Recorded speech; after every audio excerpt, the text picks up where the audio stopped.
Since Huawei executive's arrest, 13 Canadians have been detained in China. Here's a summary of the article. According to a statement from Global Affairs Canada, in the last month there have been 10 more Canadians detained in addition to the 3 detentions that had been publicly known: Michael Kovrig, Michael Spavor and Sarah McIver. Of the 13 Canadians detained, Global Affairs said at least 8 have been released. Canada continues to call for the immediate release of former diplomat Kovrig and entrepreneur Spavor, but until now had made no mention of any other Canadians being in similar positions in the Asian country. "We are deeply concerned by the arbitrary detention by Chinese authorities of 2 Canadians last month," said Adam Austin, a spokesperson for Foreign Affairs Minister Chrystia Freeland in a statement earlier Thursday.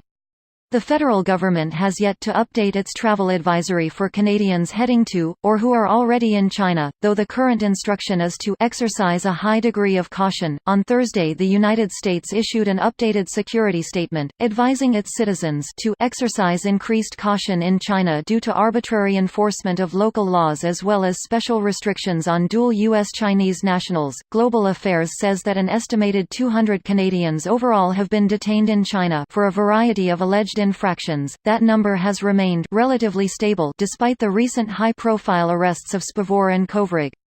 This post received a score of 9,376, with an upvote ratio of 89%. Here are the top comments in response to this article.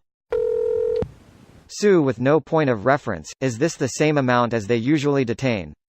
The article actually states there hasn't been any spike in the total number of detentions. Edit, quoting, Bell below the article doesn't mention a single thing about the people who have been detained, the circumstances of their arrest, or anything at all. It reads, one would think that if there were 13 arbitrary arrests, the Minister of FA would be on top of that and making noise about their liberation, yet only 2 are mentioned. So it's likely that the remaining ones were arrested for some dumb shit like being drunk or peeing in some bushes, and this random source is just trying to get some easy clicks by exploiting a controversial topic. He also undercut Canada's position that it is upholding due process, honoring the extradition treaty by giving the U.S. the full 60 days to come up with a formal extradition request. I flew into China last week. I was detained plus 10 other Americans and 6 Canadians. We were all held for 40 minutes.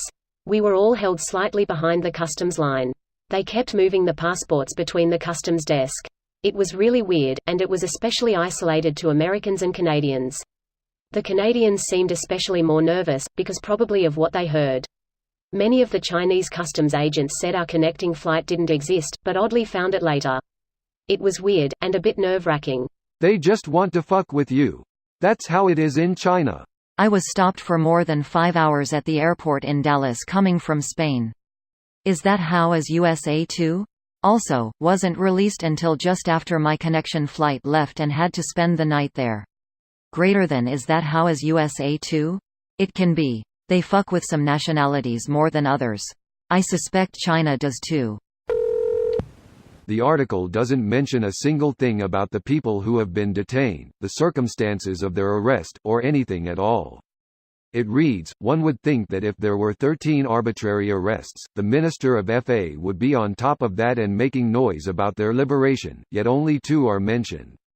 So it's likely that the remaining ones were arrested for some dumb shit like being drunk or peeing in some bushes, and this random source is just trying to get some easy clicks by exploiting a controversial topic.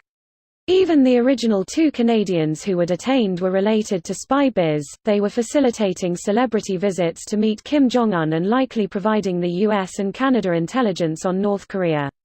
Edit, here is the photo of Michael Spavor breaking bread with KJU. Edit 2, the question becomes, if Canada arrests a Chinese person for breaking US sanctions to Iran, isn't China justified in arresting a Canadian person for breaking espionage laws in North Korea?